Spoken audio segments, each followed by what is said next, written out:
Good morning, Facebook. Hello, Facebook. It is May 2nd, 2021. Marcus here, your chef on a mission at Aroma Time. This is going to be take two. I am on my phone this time. Hopefully, this video will play through. So just, folks, if you can drop some comments and let me know that you're there and let me know that I'm coming through clearly, that would definitely help. I was going to sneeze all of a sudden. Okay. So this is going to be a great little video that I want to share a little bit about our philosophy and some personal experiences. And I always get teary-eyed. When I tell some of these stories. And it really changed this. What I'm going to talk to you about right now is what changed my philosophy on running a restaurant. This is stuff that's like that the aha moment happened when chefs talk about them developing their styles, which can take a decade. This is the aha moment that I had in my career 22 years ago or so that changed everything, which is why Aroma Time is Aroma Time and who Jamie and I, that defines Jamie and I. This is a personal experience. I do get teary-eyed, so just bear with me when I start telling this story. Most of you know, if you know us, that we don't stock any big brands. I'm very anti-Budweiser, all the Bud products, InBev products, Diageo, which owns all these great, so-called great whiskeys, single malts. I'm very anti-big companies. Do I run my restaurant 100% with no big companies? I don't, unfortunately. But we try so hard, and especially behind the bar.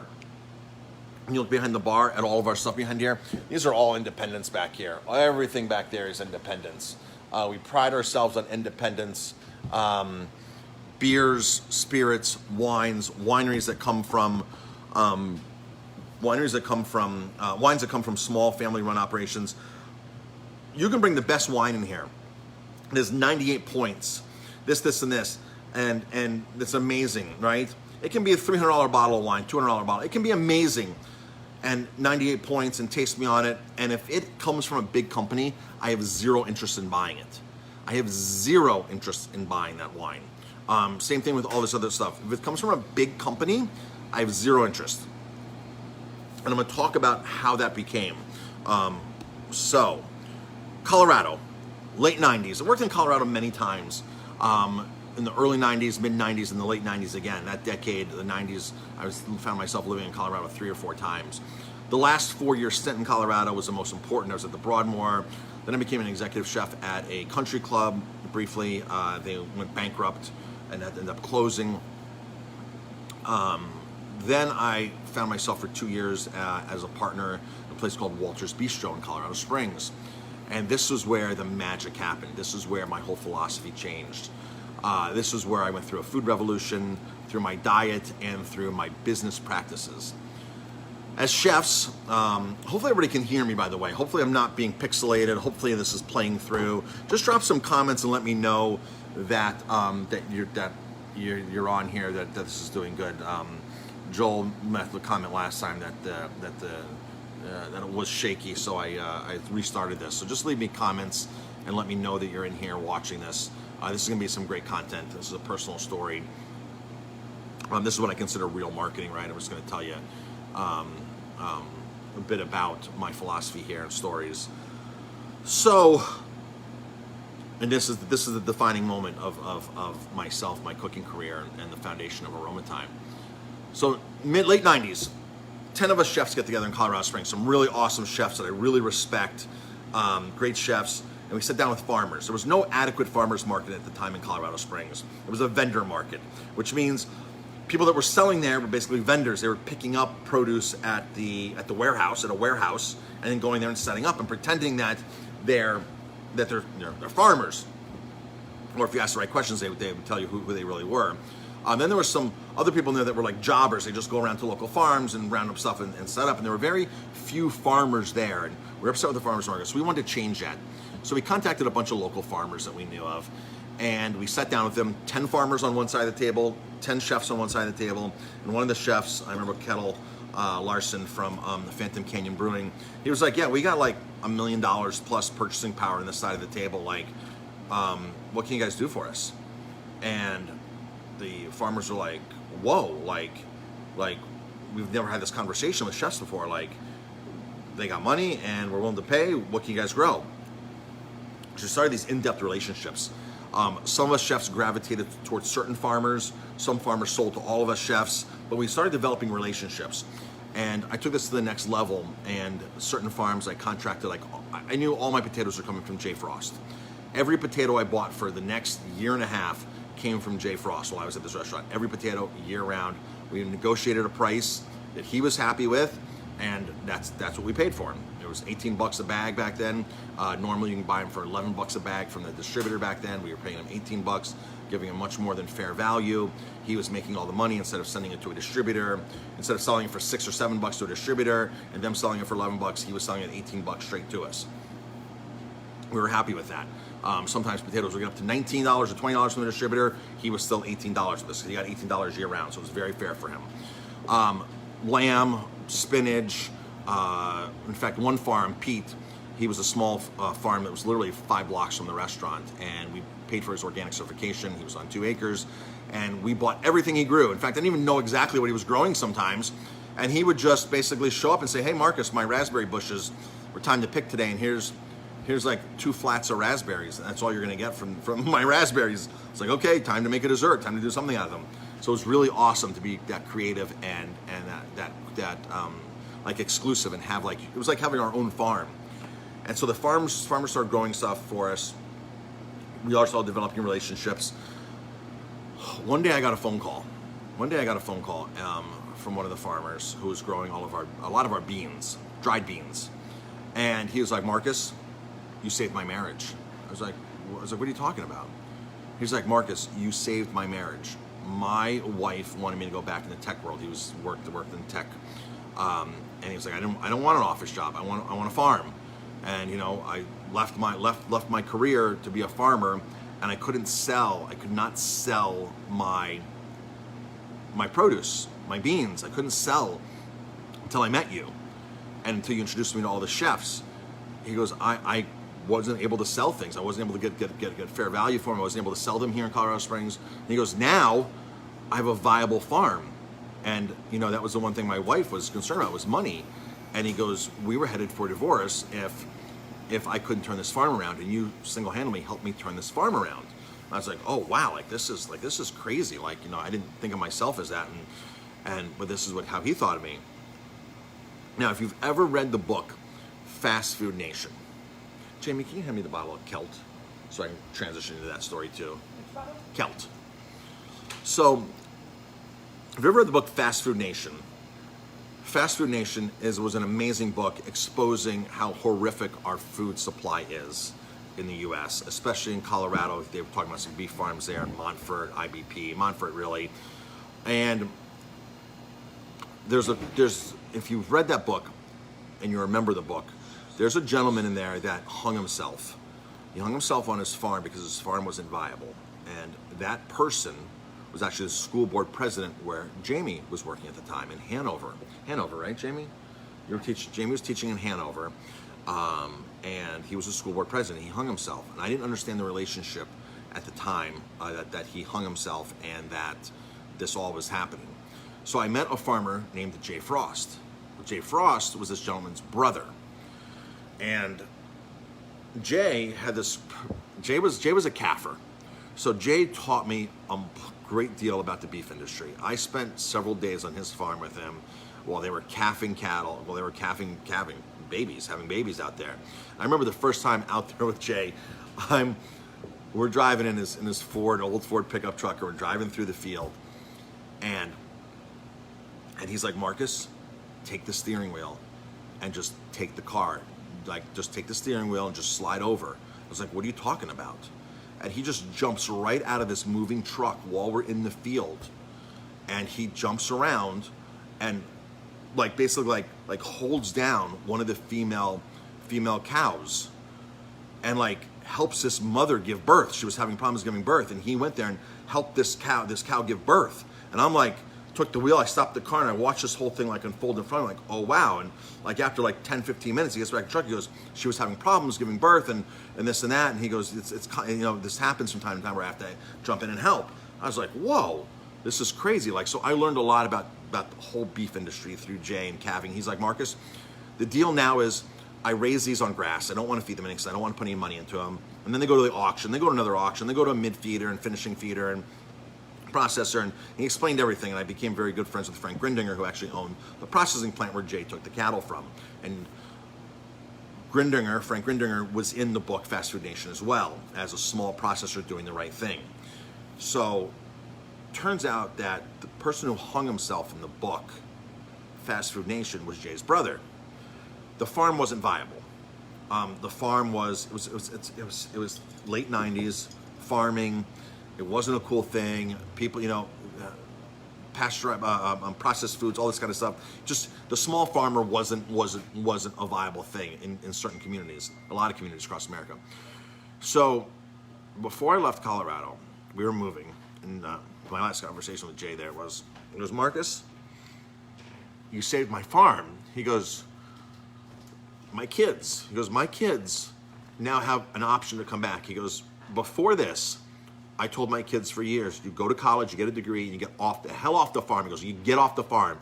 Farming's not for you guys. Farming is not for you guys at all. Go get your degrees, go get a job. And he goes, working the last year and a half with all these chefs, he goes, we're actually making money. He goes, the farm's actually doing great. Too late for my brother, because he already hung himself. He goes, but now my kids actually have an opportunity on the farm. He goes, I still want them to go to college, but I want them to come back. I want to have the opportunity for them to come back to the farm and see this viable farm. He goes, that's what's been created here in the last year and a half of working with you chefs and working with you. And I get teary-eyed every time I think about this, because Jay was a really good friend. He turned out to be a really good friend, and just to hear stories like that from producers, from people like that work so hard, and that just feel like there's no end, right? There's no means to the end because they're just struggling financially. But this is the hand you're dealt, and actually to commit suicide, his brother to commit suicide because he felt there was no hope on the farm. I was like, wow.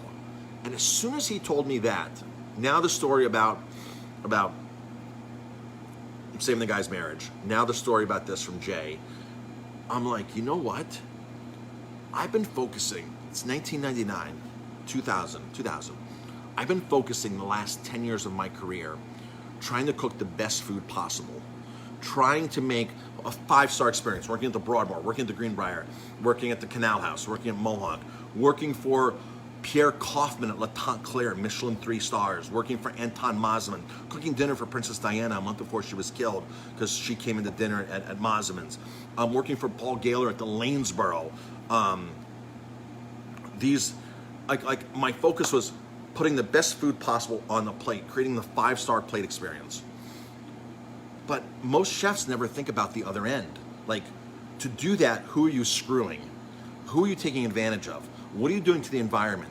What are you not doing your part as being a good business person? And that's when I said, that's where it is. Being a chef, being a restaurant owner is taking care of everybody. Taking care of the people you're buying from, the people that are producing it, taking care of your staff, of course. And a lot of business philosophers out there say your staff is your number one guest. If you don't take care of your staff, they're not going to take care of your guests. So this whole thing came full circle. And I was like, yeah, it's respecting everybody. Not only not respect. A lot of chefs have really bad attitudes about salespeople, about companies. They always beat them up for lower prices and this and that. It's never a respect thing. There's just salespeople will tell you that people are the worst. I deal with a lot of salespeople, and they tell me they're frustrated sometimes when they walk in. They go, man, I was just at this other restaurant, and man, I can't believe that this guy's such an a-hole, and he wants this for free, and he beat me up on this, and I can't stand going there, and it's so nice to come here. When my sales reps walk in and they sit down, I immediately get food for them. I feed them. I go get a cheese plate. I make a pizza. I do something. I feed them, and they don't. That doesn't happen when a lot of sales reps go to restaurants. Delivery drivers come in. Do you need anything? Do you need coffee to go? Do you need an espresso? Do you need to use my bathroom? Because that's all part of doing business, right? Respecting everybody that comes into the realm of who I come into contact with, whether it's the delivery driver, the sales rep, the farmer, my staff, my team, whoever it is, and then of course the guest. So that changed right then and there. I was like, wow, this is like my calling. Well, before I left the Broadmoor, So 3 years prior to this, before I left the Broadmoor, Mark Thomas, the wine captain at the time, who's actually the Wynn's like wine buyer, right? He's like the head guy at the Wynn for wine in Vegas. So Mark Thomas pulls me out into the dining room. He's a wine captain in the Penrose room at the Broadmoor, and he goes, "It's your last night here. I was a sous chef. He goes, "Your last night here. Let's try a cognac together." I said, "Okay." So tasted a couple of different cognacs, and I go, "I like this cognac. Like, what is this cognac? I like this." He goes, "Oh, Marcus, you picked Celt Tour de Monde," and he explained about this cognac, and he explained all about it, and I won't get into that here, but he goes, "Marcus, that's a small independent producer. It's not one of the big brands, Cavassier, Remy." And so I was like, oh, so that always stuck with me. Celt always stuck with me. So when we opened here in 2003 and 2004, and we got our full liquor license, one of the small distributors came by, and I'm looking through their book, and I said, "You have Celt?" And he goes, "Yeah, I have Celt." He goes, "How do you know Celt?"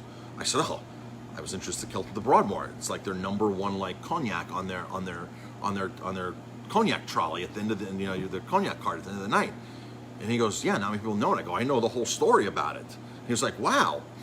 And so 2006, Lisa Ramirez from the Times Herald Records is writing a story, and somehow we were interviewed, and I mentioned Celt Cognac. And Oliver Celt, the owner of Celt, must have had a Google alert on, and so you can set up and see when people talk about you in the media online. So the article gets published.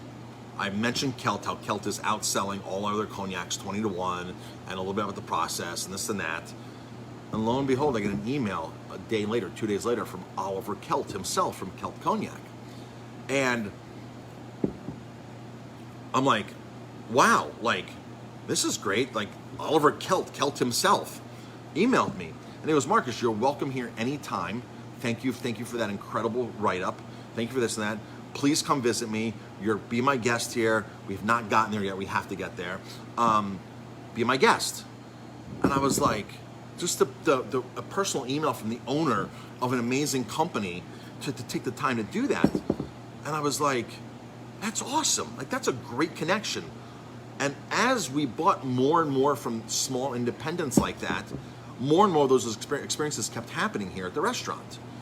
So I was like, Patron's not, the owner of Patron, whoever the owner is, it's a big company, they're not sending me a personal email saying thank you for your business. The owner of Absolute Vodka, the owner of Kettle, I'm not getting an email message from any of those guys, but the personal messages from these other companies were amazing coming in from the owners. Thank you for your support. We just went and saw Rich from LI Vodka, LI Spirits the other day. He sent us out with 2 boxes of sample products. I've been buying his product for 15, 16 years. He did our tour. He sat down, he bought it, he got his lunch, and he hands me, he walks to the car like with a hand truck of samples. I'm like, no, this isn't necessary. No, you've been a great client for so many years, this, that. And just like, he's like, bring your guests back here. I will show your guests a great time, right? I will show them an amazing time. We go to Tennessee, Pritchard's. He opened up the distillery on a Sunday just for us. On a Sunday, just for us in Tennessee. He's not open on Sundays. He opened up just for us to do a tour and a tasting, that all good thing. So the small independent producers, for us, is where it's at. That's where the personal connections happen. That's where how business should be done happens. Business 100 years ago were handshakes and relationships, right? That's what that business was. That's how I like business. I like business to be relationship based. I don't care about that 98-point wine that, this and this, it's $200, and then, it's exclusive and you can buy it now and put it on your list and nobody else has it. If it's owned from a big company, I don't care about that. That doesn't care. I don't care about that. I care on my birthday, when my first message for my birthday from Italy is from Marco Fantanel, who has a winery that does 4 million bottles of wine, and they have another winery called La Roncaia. When you get a personal message from the owner of the winery, he's a Prosecco producer, that's our house Prosecco, like that to me is relationship based. Moet Chandon's not sending me a message on my birthday from the owner. Dom Perignon, they're not doing that. They're totally not doing that. So this philosophy from meeting with the farmers then transitioned over into the beverage world, just like I'm explaining now with Kelt and all that. So it's just a perfect melting pot of all this to happen. And yeah, do we still buy from big companies? We do buy from a few, and I can't stand buying from them. But most of the times the products we're buying from them are coming from small independents. So a lot of the stuff on our grocery store shelves there, the organic stuff, comes from small independent organic producers. They just have a big delivery network system that they use, and some of them don't. Some of them we buy direct from. Like our marshmallows, our vegan marshmallows that are gluten-free, vegan, no chemicals, no funky stuff in them. We buy directly from the producer themselves in Chicago. The big company sells them, but we also buy directly from them because we feel we have a better relationship going directly with them, and they get us different packing sizes and a better price. And it's a much nicer experience. So whenever we can, we do direct. We do a lot of farm hubs here in the Hudson Valley. The farm hubs are really amazing for us. They connect us directly to the farmers. Last week, I had a question on the sopressata we're using. I call, and the owner picks up the phone and says, "Oh my gosh, you're having a little problem, and we've noticed this problem before. It's not bad. Keep that case, and I'm going to send you 2 more cases as freebies, and try these other 2 products out that we make." And you pick up the phone, you call, and the owner answers. That's what we're looking for, relationships. And this is what you get when you buy from small brands. I could care less how much a keg of Budweiser, Goose Island's owned by Budweiser, right? I could care less how much a case is and how much you're gonna give me for free. Guinness is notorious for this. Guinness will go to bars and restaurants and say, "Hey, you buy 2 kegs, you get a keg free." And they lure restaurants in with that, and bars in. You buy 2 kegs, we'll give you a keg for free. I could care less about the free keg. I don't care about the free keg. I care about the relationship, and I care about the quality of the product. And if I can call the owner can come visit me. Now, LI Spirits, he gave me way too much. He just gave me way. I'm like, "You don't need to give me this." And he's like, No. He's like, "Here, I want you to get you a sample of my new Magnum of vodka, of the corn vodka." I'm like, "Yeah." And he turns around and he walks out with a case of it and goes, "Here you go." I'm like, No, I don't need that much. He goes, "No, just take it. It's for you, it's for you." That's a much better situation to me than threatening every rep that walks in for free stuff, because a lot of restaurant owners actually say, I'm not going to buy your product if I don't get free stuff, because there is a budget in these companies. There's a big budget, especially with Southern Wines and Spirits, Southern Glazer. These sales managers have budgets to go in and throw money around, and they'll walk in and say, "Hey," if a restaurant says, "What can you do for me?" Well, I'll get the sales manager here. If you buy 2 cases of this vodka, I'll get the sales manager here to buy a gift card from you. And that's the terminology, gift card. So the sales manager comes in, says, "I want a gift card," swipes the card for $50 and never takes the gift card. This is a common practice with some of the big distributors. So, because these sales managers have all this money they have to spend up to use and woo people, right? But they're not supposed to directly bribe you, and they're not supposed to give you gifts. But when they buy a gift card and they don't take the gift card or accept the gift card, that's downright bribery, and that happens all the time. And a lot of these companies not a lot, but some of these companies got busted for it. And there was one story in Kingston a few years ago that the rep walked in from the one company, and he's like, "Where's the tequila behind the bar that you've been buying from me for 10 years? "Oh, well, the other company came in and they bought a $250 gift card from me, and they gave me this for free and this for free." And the rep was like, "What?" "Oh yeah, the other big company did this." And the rep got on the phone, called the SLA, the State Liquor Authority, and said, "Hey, this company was in here, the salesperson was in here bribing this, and they did this and this," and they got big fines for it. But that's what happens. They come in, some of these people have been so desperate years ago when we were much newer, and now they know what we want. They don't play those games with us. But they would walk in and say, you buy 2 cases of this, I'll swipe my credit card for $100, and next time I'm here, I'll give you 3-4 more bottles of this or that, to bring the price down, to make this more incentive, because that's what they do. That's how they get business, and it's a ruthless business. So a lot of restaurant owners are used to that. So a lot of restaurant owners will ask these guys, these salespeople, gals, guys, will ask these sales reps, "What's in it for me? What's free for me? What can you give me for free? What's the best deal you can do? Don't you have any samples you can give me?" We do wine dinners all the time. A lot of restaurants, when they do wine dinners, they expect the wine rep, the wine company, to give them the wine for free. I never expect that. I buy the wine for full price, and that's the deal. If you want to come in and show up with a sample bottle here and there and help me out, that's no problem. I'm not asking you for it. But a lot of restaurants ask the sales reps, well, I'll buy half the wine, you bring the other half to bring the price down. Now, this was standard years ago before the SLA cracked down, 15, 16, 17 years ago. It was a much more standard process, but some of these restaurant owners are still in that mindset, in that mentality, in that day of like, hey, I'm not gonna do a wine dinner with you unless you comp half the wine or you give me the wine.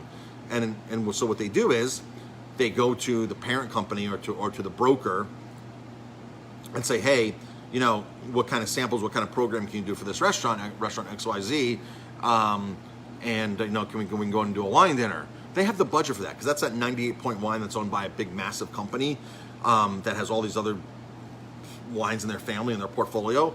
And they're like, yeah, you know, I got money for that. I got samples, so just give it. So, but restaurants expect that, and they beat a lot of people up. The small companies don't have those kind of budgets. So for us, I'd rather take the relationship any day. So that's sort of how this whole thing happened. If you watch this whole video, I appreciate everybody who's tuning in. So we are a bunch of comments. Sorry I couldn't answer any comments today. Sorry. So I really appreciate everything that everybody, all the support. So yeah, so I never expect anything. I never ask for anything. You know, but it's great to go. Even when we're in Italy, they just hand us stuff. I'm like, no, I obviously can't take stuff back in Italy. I'm like, I can't take this back. But every vineyard we go, they just hand us stuff. I'm like, I don't. We were tipping our last night in Milan. We were tipping our last night in Milan with bottles of wine. The bellhop who checked us in, we were like, do you like wine? He's like, oh, I'm starting to be a sommelier. And I had like 2 cases. I think you only take like 2 bottles each. Like 2 cases of wine. I'm like, really? I open up the wine. I'm like, do you know any of the wine here? He's like, oh, yeah. We're like, there you go. Here you go. And he's like, really? I'm like, yeah. So, Kelt, they shipped me a gift for my birthday of this amazing like single barrel stuff. Oh, so Kelt actually messaged me last week, the importer. I was like, hey, Marcus, we know you're like our #1 fan and we appreciate it. We got some new stuff we want to come show you next week. So next week they're coming. Got a personal email from the importer, who's part of the company, part of the distillery, and he's like, "You're our #1 fan. We got some really cool stuff. We want to come spend some time with you next Monday, hang out, show you some stuff, bring you some samples and stuff." I'm like, "Awesome, cool, let's do it." So that's the reason why we buy from all these small guys. It's just the relationships. You cannot beat the relationships. All right, folks. Thanks for tuning in. Have an amazing day. And appreciate all the support. Jamie and I are going to go sit out in the sun, enjoy, have a nice afternoon before we open here at 3 o'clock today.